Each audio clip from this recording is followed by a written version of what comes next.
Selamat datang di konten yang sudah ditunggu-tunggu oleh puluhan ribu, ratusan ribu, jutaan, bahkan miliaran para sobat loading di seluruh penjuru atmosfer. Ini Son ya kan? Atmosfer. Nah, seperti yang kalian lihat guys, ini kita udah nggak pakai cup lagi ya. Nah, ini karena ini saya sebenarnya terlalu optimis ya mungkin ya.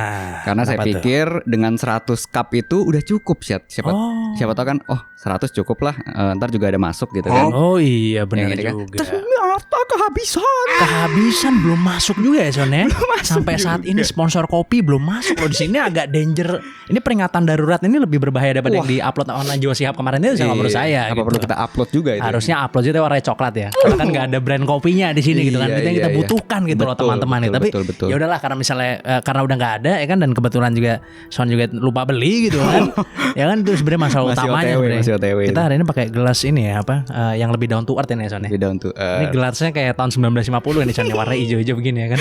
Entah sih tahun 1950 kan kayak kulkas tuh warnanya hijau juga, nanti hijau kayak begini. Iya benar. Kopi dulu deh dikit. Oke deh, kalau gitu tanpa berlama-lama mendingan langsung aja kita mulai. Selamat datang di episode baru dari Di Atas 12.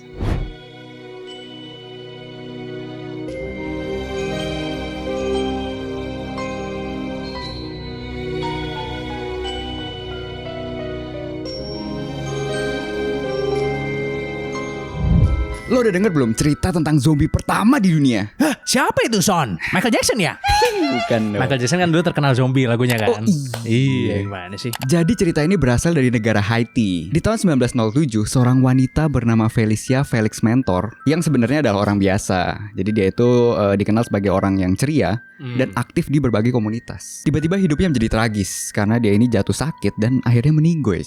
Keadaan seputar wafatnya dia itu diselimuti misteri dan hal mistis. Di bulan Oktober 1936, hampir 30 tahun setelah wafatnya dia, tiba-tiba dia dilaporkan terlihat di desanya, Zed. Hidup lagi? Kok bisa, Son? Saksi mata menggambarkan Felicia ini sebagai sosok yang kurus dan kebingungan. Ya kayak orang kelaparan dan aneh lah pokoknya. Pada saat itu warga gempar dan percaya kalau si Felicia ini diubah menjadi zombie karena ilmu hitam, Zed. Disantet kali ya jangan-jangan? Kayaknya sih gitu. Di Afrika kan banyak santet juga soalnya kan. Banyak, voodoo namanya. Cerita ini semakin viral ketika Zora Neale Hurston, itu seorang penulis dan antropolog asal Amerika. Dia sampai melakukan perjalanan ke Haiti, Zed. Ya sebenarnya untuk mendokumentasikan praktek voodoo. Hurston ini bertemu dengan Felicia dan mewawancarai beberapa penduduk di desanya itu.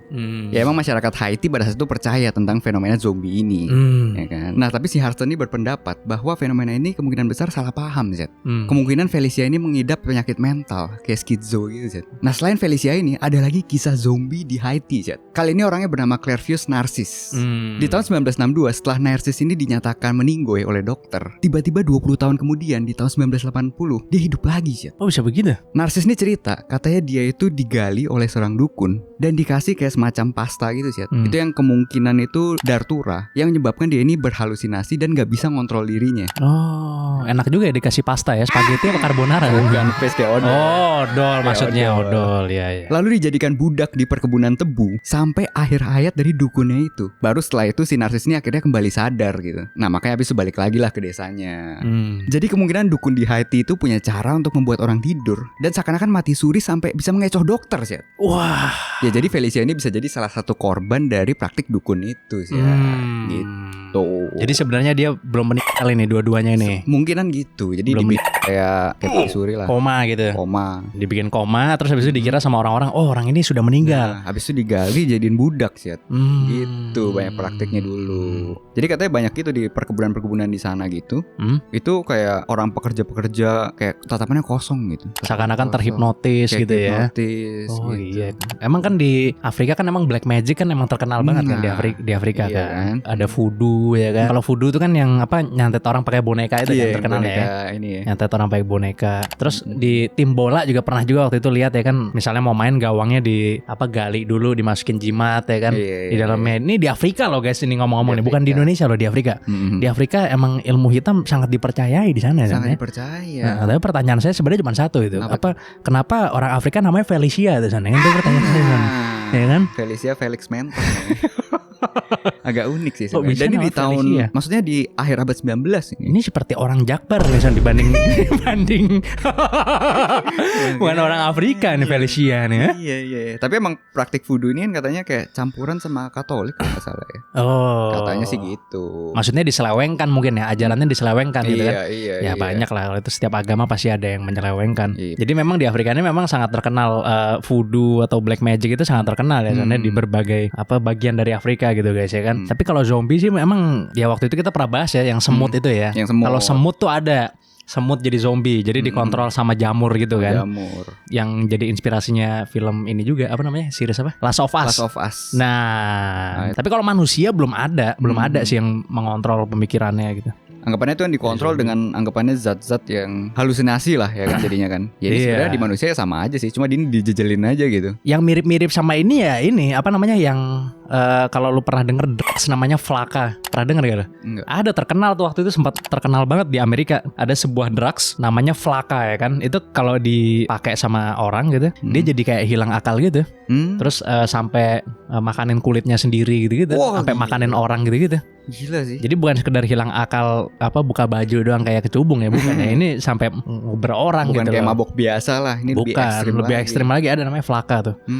Kebanyakan yang pakai itu ya homeless ya, gembel-gembel lah kasarannya di Amerika gitu. Tapi buat apa gitu kalau bisa ya untuk rekreasi lah, untuk apa lagi? Wah, emang gak ada yang lain apa yang lebih mungkin mahal kan? Iya sih. Gak punya duit mau beli ya kan? Makanya di Amerika sampai fentanyl aja masih ada yang beli loh, fentanyl.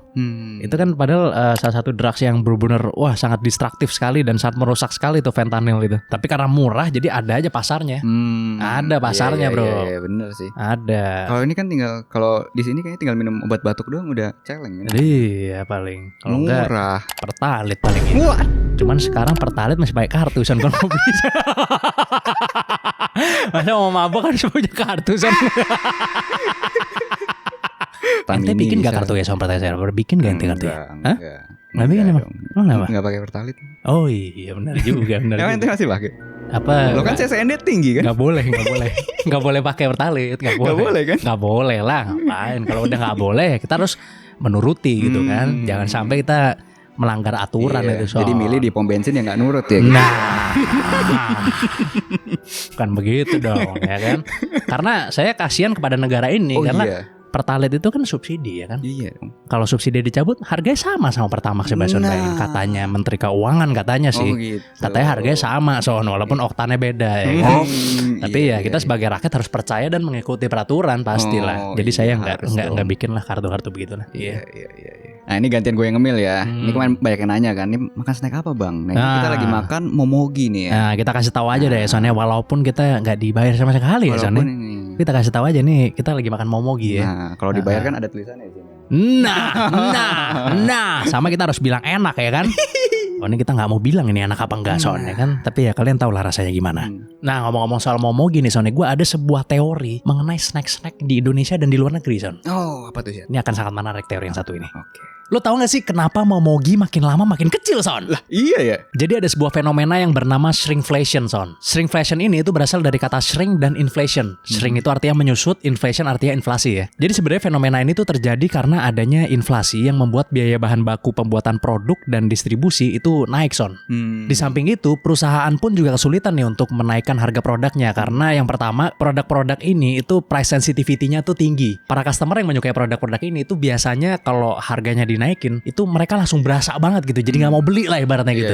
Akhirnya terpaksa deh produk-produk ini tuh dikecilin ukurannya biar harganya bisa tetap sama tapi perusahaannya nggak boncos gitu. Atau mungkin kalaupun emang terpaksa harus naik ya paling naiknya jadi cuma dikit doang karena produknya pun dikecilin kan. Nah ternyata ini tuh terjadi di seluruh dunia Son, bukan cuma di Indonesia aja. Contohnya nih ya di Amerika, salah satu barang yang terkena shrinkflation itu adalah permen karet yang misalnya nih tadinya isinya satu strip itu 8 permen karet, tiba-tiba yang satu biji dikosongin Son, diganti diganti jadi thumb grip namanya. Iya, gue pernah. Jadi 7 doang isinya, pernah lihat kan? Iya. Terus ada juga celebration cookies, di mana salah satu lobang yang buat naruh cookiesnya itu ditinggiin, Son. Jadi biasanya satu lobang itu bisa muat 3 cookies, karena ditinggiin jadi muatnya cuma 2 cookies doang, Son.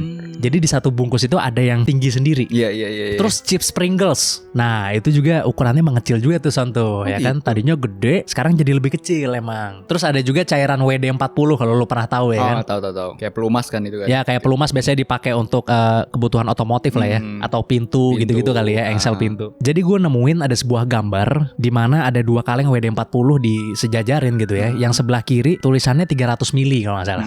Yang sebelah kanan itu 275 mili, lebih kecil. Tapi di atasnya ada tulisan plus ekstra 25 mili. Padahal sebenarnya berkurang 25 mili daripada packaging sebelumnya, Son. Iya. Nah, kalau di Indonesia yang paling sering diomongin momogi lah ya. Itu kita semua udah tahu lah. Itu jajanan, salah satu jajanan favorit kita waktu SD mungkin ya.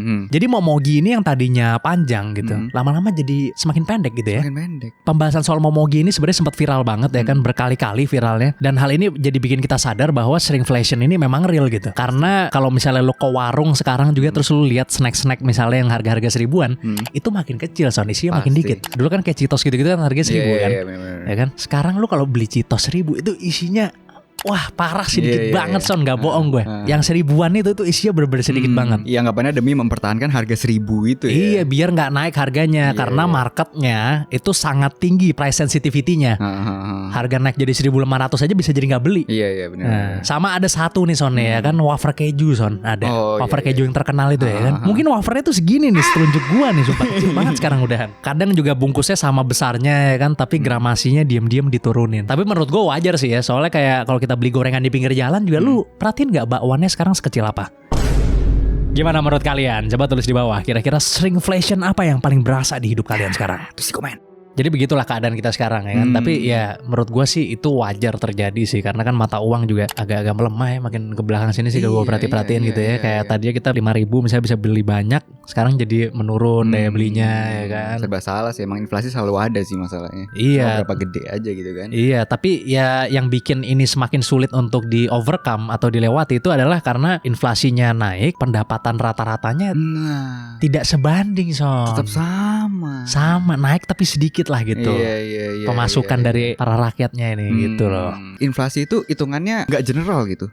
Kan anggapannya yang lo tau kan, inflasi 5% per tahun gitu kan. Nah tapi kalau gue lihat kayak konten-konten TikTok gitu ya di luar ya, yang edukasi gitu. Jadi tiap komoditinya kayak daging apa segala macam itu nggak 5%. Ada hitungannya sendiri dia itu. Emang beda-beda tiap tiap produknya gitu. Nah tapi secara negara gitu dibuatnya ya 5% gitu. Average, dibikin average kali. Average-nya itu. Pasti ya beda-beda. Kalau misalnya tiap barangnya beda, ya kenaikan harganya juga lain juga pasti. Cuman yang jadi masalah nomor 1 menurut gue itu bukan shrinkflation sebenarnya, Son. Apa sih? Ada itu hoflation, Son, namanya. Itu beda lagi ya itu ya. Itu ke percintaan kali itu ya. Itu lebih berbahaya daripada shrinkflation. Lumayan berbahaya sih itu. Itu justru buat generasi kita itu ya. Buat generasi kita lah. Dan kedepannya mungkin lebih parah lagi. Dan kedepannya sih, kedepannya akan lebih merasakan lagi hoflation itu sih memang sih. Mungkin kalian yang ngobrol bareng kita ini juga berasa mungkin ya. Gimana cerita-cerita kakek kalian atau mungkin orang tua kalian buat percintaannya dengan kondisi di percintaan kalian tuh. Nah, itu pasti sangat jauh berbeda ya. Jadi standarnya itu naik terus, Son. Naik terus standarnya. Standarnya naik terus. Tapi apa sih? Ada yang gak naik tapi.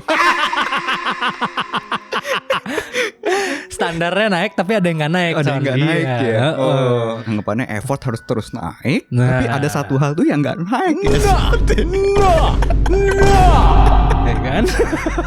Tapi karena pembahasannya agak berbahaya ya, Son, sensitif ini bahkan untuk di konten ini pun terlalu sensitif. Terlalu sensitif menurut saya sih. Jadi kalau kalian pengen kita membahas lebih lanjut mungkin tulis di bawah kali ya, Son ya. Tulis di bawah. Tapi mungkin hoflation ini tidak berpengaruh kepada pemain-pemain timnas ya, Son, kalau menurut saya, Son ya. Benar, kayaknya orang-orang biasa seperti kita aja lah yang mungkin karena itu emang standarnya. Nah ini ngomong-ngomong soal atlet sepak bola, Syed. Gua ada konspirasi besar ya, Syed. Coba ceritain. Oke. Lo tau gak sih ada atlet sepak bola profesional yang gak pernah main satu match pun, Syed? Wah, kok bisa, Son? Sintayong pasti marah mendengar ini. Nah, Orang ini bernama Carlos Kaiser, seorang pemain sepak bola asal Brazil yang selama 13 tahun karirnya dan berada di lebih dari 10 klub, gak pernah main satu match pun, Zat. Loh, kok bisa Son begitu Son? Karena dia bukan mengandalkan skill sepak bolanya, Zat, tapi dari skill ngomongnya dia. Stand up komedian dia? Bukan. Anggapannya dia ini adalah seorang penipu handal. Kaiser ini memulai karirnya sebagai pemain muda di Botafogo. Waktu di sana dia tuh menyadari kalau dia ini kurang bagus di segi fisik ataupun kemampuannya. Karena waktu bermainnya pun sangat minim dia itu. Jadi jarang main lah. Akhirnya dia ini berpikir kalau dia itu bisa memanfaatkan pesona dan koneksinya untuk mengamankan kontraknya, Zed. Sepanjang karirnya dia berhasil menandatangani kontrak di berbagai klub besar. Contohnya kayak Botafogo, Flamengo, dan Vasco da Gama. Jadi strateginya itu dia berteman dengan pemain-pemain penting di timnya. Pelatih-pelatihnya, sampai tim medisnya pun dia berteman juga, Zed. Koneksinya luas lah ibaratnya orangnya berarti gitu ya. Iya. Ya supaya mereka bisa senang sama si Kaiser ini dan menjamin kalau ada apa-apa gitu lah. Setelah itu Kaiser mulai memalsukan cederanya. Karena kan dia udah temenan sama dokter-dokter ya kan. Yang gokilnya itu, dia itu sampai berteman sama jurnalis-jurnalis ya. Sampai jurnalis dirangkul juga ya? Dirangkul juga. Luar biasa. Supaya mereka bisa bikin berita buat ngebagus-bagusin si Kaiser ini. Supaya klub-klub besar itu juga bisa ngeliat gitu kan. Oh iya. Agak familiar saya itu nih. Banyak banget deh hal yang dia lakuin gitu kan. Sampai kayak misalnya di ruang ganti pemain itu, dia kayak pura-pura nelpon biasanya sih. Seakan-akan dia itu lagi nolak banyak tawaran dari klub lain gitu. Terus dia juga suka ngebayar pemain-pemain muda supaya ngecederain dia waktu latihan, Jet. Jadi cederanya beneran gitu loh gitu. Ada yang beneran, ada yang bohongan. Wah. Nah, salah satu momen terdekat dia harus main itu pada saat dia di klub Bangu, Jet. Sebuah klub kecil yang dimiliki oleh seorang kriminal bernama Castor. Si Castor ini kesel kan karena pemain bintangnya itu kok gak main-main gitu. Nah, akhirnya dia nyuruh si Kaiser ini pas tengah-tengah pertandingan untuk dimasukin. Nah, si Kaiser tuh pada saat itu dengan cepat langsung pura-pura pemanasan, Jet. Tiba-tiba dia lari ke penonton, terus langsung mukulin penontonnya, Jet. Jadi abis itu langsung di kartu merah dia. Oh, di kartu merah sebelum dibalas kartu merah. Oh, iya. Sengaja dia biar kena kartu merah. Sengaja. Nah, pas selesai pertandingan, si Castor ini kan marah kan, langsung nyamperin si Kaiser ini. Tapi si Kaiser ini ngeles, Jet. Ngelesnya gimana itu? Nah, dia bilang ada salah satu fans tuh yang ngata-ngatain si Castor ini kriminal. Oh. Nah, makanya si Kaiser ini gak terima dan langsung mukulin. Karena dia bilang kalau si bosnya ini orang hebat nih. Di minggu depannya tiba-tiba kontraknya diperpanjang dan barangnya double, Jet, jadinya. Malah dinaikin gajinya. Naikin gajinya. Wah, luar biasa. Licik sekali orang ini ya. Licik banget. Dan berhasil, bosnya sangat mudah ditipu ternyata ya. Berhasil. Inilah makanya fenomena si Kaiser ini dibilang sebagai penipuan terbesar sepanjang sejarah olahraga, Jet. Oh. Emang kalau misalnya kita mau melakukan penipuan itu cara paling utama itu yang harus dilakukan itu memang merangkul dari segala sisi ya, Mas Son. Kalau mau melakukan penipuan dan pengen sukses. Jadi semuanya kena gitu, semuanya dapet, diajak gitu kan. Makanya. Jadi harus merangkul semuanya. Kayak Kaiser ini ibaratnya ya kan. Bener. Kaiser bisa juga bahasa Indonesia mungkin Kaisar mungkin ya. Kaisar kan bisa mungkin.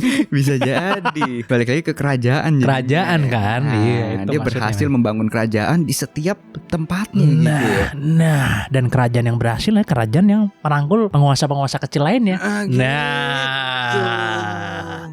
Begitu. Luar biasa, sampai kriminal pun dirangkul juga. Nah, itu dia. Akhirnya dia berhasil ya, maksudnya sampai pensiun dapat bayaran ya. Kira-kira pertengahan umur 30-an ke atas lah, pertengahan itu kan udah mulai sulit gitu ya. Mungkin interviewnya mungkin mulai ketat apa segala macam. Jadi udah gak bisa lagi. Tapi dia udah sukses. Lumayan lah sampai umur 30-an kan. Karena dia itu hidup mewah sih. Oh gitu ya. Hidup mewah dia ini. Jadi sampai ada yang sampai di salah satu sumber itu bilang kalau pacarnya atau ceweknya itu sampai 1000-an ya. 1000-an. Oh iya, gue pernah denger deh itu. Sekali itu. Terus pacarnya kalau nggak salah ada satu yang ngelahirin langsung dipanggil Tok Makasih bukan? Bisa jadi. Bener bisa gak tuh, jadi. Kan banyak yang suka sushi kan. Iya benar itu maksud gue. Kalau nggak salah ini ya, gue pernah denger di mana gitu ya. Iya bener. Ya untuk pemain bola ya umur 30-an emang pensiun ya kan. Emang biasanya pensiun. Kan. Jadi pas berarti kalau gitu kan. Pas lah. Pokoknya dia kayak sering pesta itu apa segala macam. Cuma satu pesta yang gak ikut, Jet. Apa itu? Pesta rakyat. Loh. Ada dua. Apa tuh? Pesta pora. Ya pasti gak ikut lah, kan jauh. Kan jauh. Tapi ngomong-ngomong soal pemain bola nih Son, gue ada salah satu cerita juga nih mengenai salah satu pemain bola yang menurut gue gila nih ceritanya nih menurut gue nih. Coba sangat menarik sekali cerita yang satu ini pokoknya. Coba. Lu tahu gak sih ada peraturan sepak bola yang sampai diubah gara-gara orang ini, Son? Kenapa itu? Jadi cerita gini, ada seorang pemain bola yang bernama Kerlon Mora Souza. Dia ini digadang-gadang sebagai the next Ronaldinho karena penampilannya yang sangat cemerlang, Son, di klub yang namanya Cruzeiro dan di timnas Brazil. Jadi di sepanjang karirnya dia itu itu bermain di 11 klub dalam 12 tahun. Klubnya yang paling gede itu dia pernah main di Inter Milan. Tapi sayangnya Son, karena orang ini sepertinya kaki kaca gitu ya Son ya. Dia sering cedera Son. Karena sepanjang karirnya dia sering cedera, akhirnya dia cuma main sebanyak 76 kali Son dalam 12 tahun. Dikit bener. Hal ini membuatnya terpaksa retire atau pensiun di tahun 2017. Jadi dia ini punya satu jurus dribble yang namanya seal dribble. Jadi kayak anjing laut lah. Kalau di sirkus-sirkus kan kalau misalnya anjing laut main bola, itu kan dijuggling pakai kepala kan bolanya kan biasanya kan. Jadi ya gitu, teknik ini dia lakukan dengan cara mengangkat bolanya itu ke atas kepalanya, kemudian dijuggling sampai ke tempat tujuan. Ternyata dengan melakukan teknik ini, bola tuh jadi sangat sulit untuk direbut Son. Karena ibaratnya kan ditaruh di atas kepala gitu kan. Lu mau ngapain, lu gak bisa nge-tackle, lu harus nyundul kan palingan kan. Tapi kalau misalnya lu nyundul, kalau kena kepalanya dia, lu malah kena kartu. Kena pelanggaran. Jadi ya satu-satunya cara buat para back ini ngerebut bola kalau misalnya dia lagi ngelakuin seal dribble, itu adalah dengan nubruk dia, dengan melakukan pelanggaran. Karena nggak ada cara lain bro. Terus ada juga salah satu cerita nih, salah satu pemain nih ada yang nyoba ngehentiin dia dengan cara disikut Son, ya kan? Tapi ternyata sikutnya ini malah kena kepalanya Son. Waduh. Hal ini membuat pemain yang nyikut tersebut di-ban selama 5 game Son akhirnya Son. 5 game gak boleh main Son gara-gara melakukan itu. Akhirnya nih di tahun 2019 gerakan seal dribble ini diputuskan untuk di-ban aja deh. Karena gerakan ini itu dianggap hampir mustahil untuk dihentikan tanpa backnya itu melakukan pelanggaran kepada si pelaku seal dribble-nya. Jadi keluar deh tuh peraturannya yang melarang seal dribble ini Son. Gak boleh lagi. Karena seal dribble ini kan pakai kepala doang gitu kan. Terus habis itu kayak melambungnya kan gak tinggi bolanya Son. Jadi kayak tik tik tik tik tik tik tik tik gitu. Kecil doang melambungnya gitu. Itu susah banget tuh buat direbut kecuali orangnya dihambat atau ditubruk gitu kan. Akhirnya ntar kena kartu lagi. Akhirnya di-ban tuh di tahun 2019. Tapi menurut gua keren juga ya bisa kepikiran gitu, maksudnya buat ngelakuin hal tersebut gitu loh. Dia bisa kepikiran itu loh maksudnya. Pasti kepikiran sih, tapi terlalu sulit untuk dilakuin. Sulit gitu kan. Buat dilakuin pasti ya kan, karena kita ngejuggling sambil diem aja itu susah udahan. Apalagi ini dibawa bolanya kan. Masalahnya kan kaki itu juga nggak boleh sampai ke atas kepala kan. Nggak boleh. Emang jadi gak sulit boleh, kan? Buat dihentiin kan. Harus pakai kepala hentiin deh. Mesti main tangan mau nggak mau, entah ditarik atau didorong. Iya, akhirnya pelanggaran ya kan. Waduh. Sayangnya dia sering cedera itu, jadi mungkin kita gak dapat kesempatan lah untuk nonton dia di panggung yang besar gitu ya mungkin ya. Nah, karena mungkin sepanjang 12 tahun tuh kerja di body terus ya. Nah kan?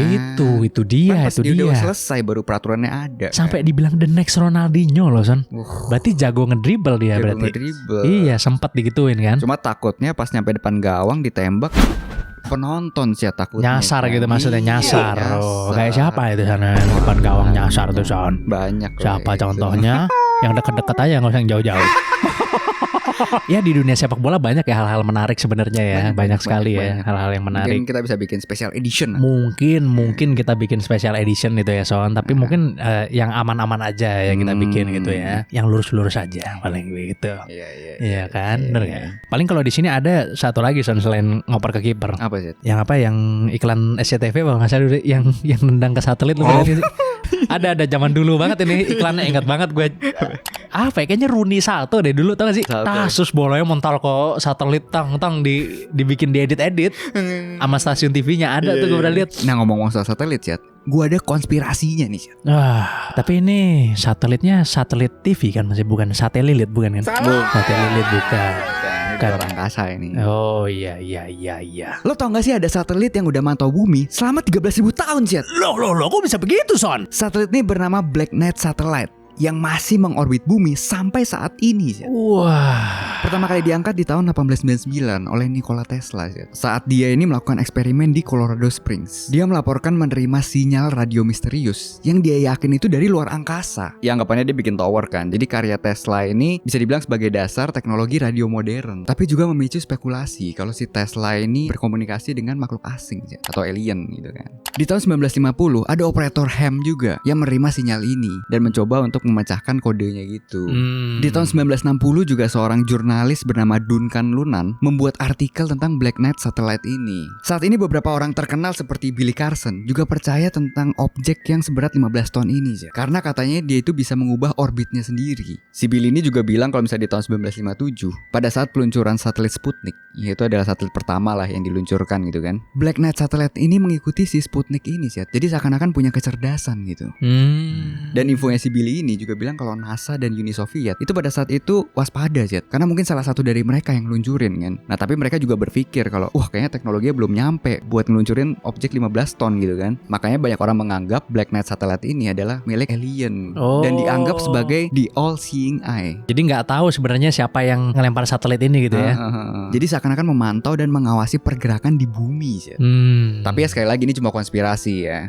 NASA di tahun 1998 pada saat misi STS-88 mencoba mengambil fotonya dan menganggap objek ini sebagai space junk atau sampah antariksa. Ya walaupun di sana mereka itu nggak berani untuk ngedeketin atau ngambil sampelnya dari objek itu sih. Makanya teori konspirasi ini tetap ada.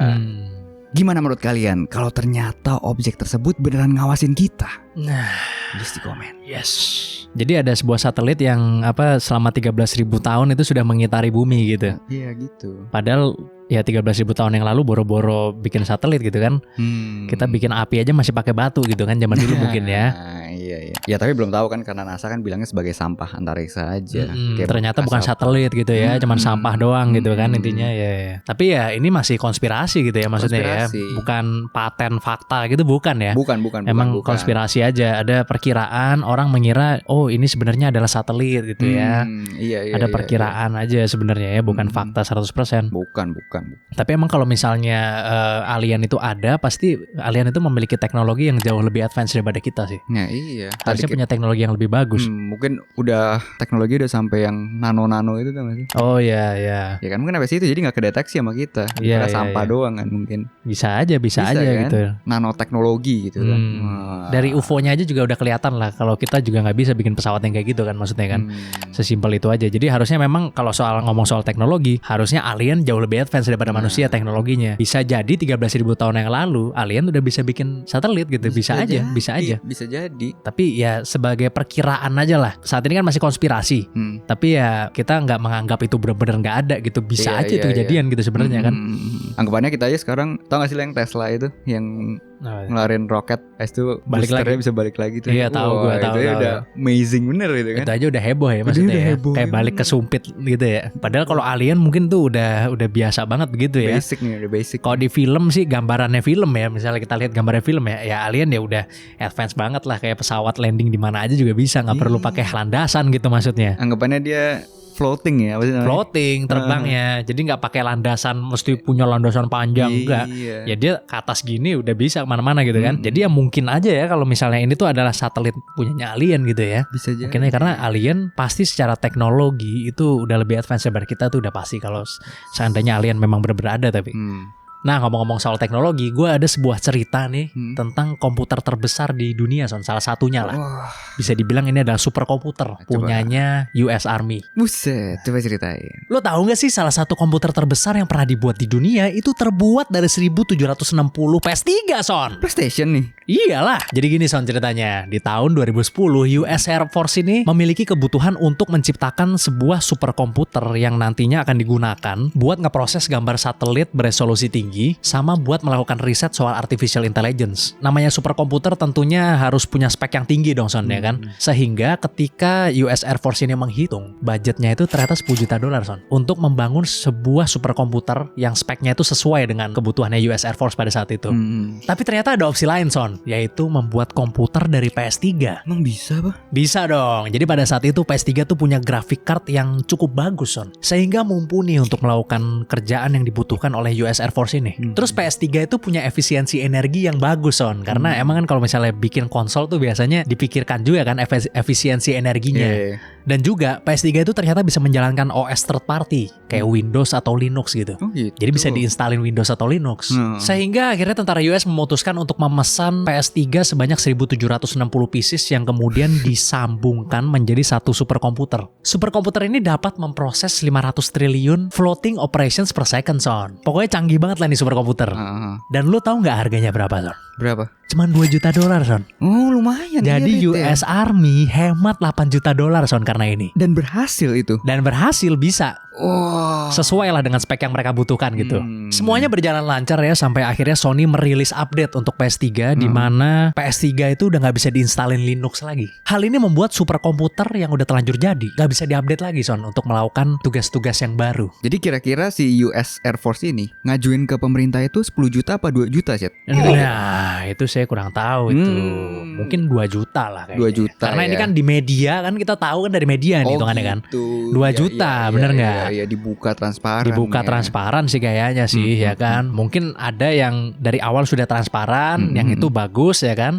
Saya yakin di Indonesia juga begitu ya. Dari awal sudah transparan pasti kan di Indonesia nih. Kira-kira transparannya itu di sampai telanjang Son, sampai telanjang transparannya. Iyalah kalau di Indonesia ya kan. Tapi negara-negara lain ini loh yang saya dengar-dengar ini kurang transparan ini Son gitu itu. Ya? Iya. Tapi kalau ini kayaknya cukup transparan. Kalaupun di markup mungkin tadinya 1,5 juta kayaknya Son. Oh gitu. Iya, diubah jadi 2 juta. Emang kalau di sini di transparannya itu di media apa di hakim sih? Di sosmed kalau di. Oh di sosmed ya. Iya. Di sosmed terang benderang tuh. Kirain pas di pengadilan udah telat gitu kan. Enggak ya. Ya jadi begitulah ya. Ternyata PS3 itu bisa dijadikan superkomputer juga ya. Emang nggak ada apa PC yang udah canggih gitu? Oh tapi mungkin dayanya tadi ya. Efisiensinya kalau gue bilang efisiensinya baik dari segi biayanya lebih murah kan. 2 juta dibanding 10 juta satu efisiensi biaya. Terus efisiensi energi ternyata energi yang digunakan lebih sedikit mungkin. Karena sekarang VGA itu luar biasa nyerap energinya Son. Oh iya tadi 10 juta itu dihitung pakai komputer biasa ya. Pakai komputer biasa itu 10 juta harganya. Karena pakai PS3 2 juta harganya gitu loh. Mungkin kalian kalau udah PS5 lu lebih murah lagi. Ya nggak tahu ya. Itu saya itu. Siapa tahu jadi butuhnya 100 doang gitu kan jadi. Nah. Ya kemungkinan emang ujung-ujungnya kita akan balik ke konsol lagi. Karena konsol itu kadang lebih murah juga sih Son sih. Karena lebih dibikin emang khusus buat main game gitu kan. Tapi ya begini, banyak game-game itu sekarang yang jual konsol itu harga balik modal doang Son, kasarannya Son. Jadi dia gak nyari untung di konsolnya. Di gamenya ya? Di gamenya dia nyari untungnya. Jadi udah konsolnya kasih harga pabrik aja dah gitu kan. Yang penting dimainin konsolnya gitu kan. Nah gamenya ntar baru. Oke deh kalau gitu kita sekarang langsung proceed aja ke segmen yang selanjutnya Son ya, yaitu adalah segmen baca komen. Let's go. Oke ini dari @linzu ya. Mohon maaf dari kemarin lupa subs padahal sering nungguin kontennya. Hehehe. Makin jaya Richard Enson. Wah ini agak keterlaluan ini Son ini. Ini seakan-akan kalau subscribe ini bayar ya. Iya padahal tinggal mencet doang loh di bawah guys ya kan. Makanya tolonglah buat kalian yang emang suka sama konten kita gitu ya, tolong bantu kita dengan cara subscribe ya kan. Setidak-tidaknya itu ya kan. Supaya kita makin semangat terus buat bikin konten ya kan. Dan kita juga bisa menarik brand lebih banyak gitu. Sebenarnya kita jujur-jujur aja di sini gitu kan. Betul. Simple bantu kita cuma subscribe, mungkin komen-komen, like. Hidup nggak berubah ya kan. Bayar juga enggak ya kan. Langsung pencet subscribe oke? Komen selanjutnya dari twilight.g.teo19. Yes, let's go. Bang Risi sikunya kenapa katanya? Siapa itu Bang Risi itu? Bang Risi siapa itu? Ini Bang Richard nih maksudnya. Rikishi maksudnya Rikishi ya gimana? Siku saya yang ini ya maksudnya. Nah, ini saya memang waktu itu jadi ceritanya saya jatuh dari sepeda ini. Oh dari sepeda. Waktu SMP jatuh dari sepeda, patah tangan saya nih. Makanya dijahit kan. Iya patah ini. Ekstrim sekali jatuh bukan dari karena sepeda, kulitnya kekecilan, bukan makanya bukan dibikin skinny kulitnya bukan. Nyeret atau? Oh enggak, jatuhnya gini. Kan dulu saya gemuk. Jedret terus. Iya dulu kan gue gemuk dulu kan. Terus gue begini jatuhnya ya kan. Terus keluar gitu ya. Keluar ke sini tulangnya. Pecah. Enggak lah, yang enggak, cuman patah aja. Iya. Enggak, bukan kayak di Mortal Kombat itu keluar di sini. Enggak. Oke deh kalau gitu. Terima kasih banyak buat kalian semua yang udah nonton video ini sampai akhir. Tolong komen di bawah. Let us know siapa dari kalian yang nonton sampai akhir. Oke?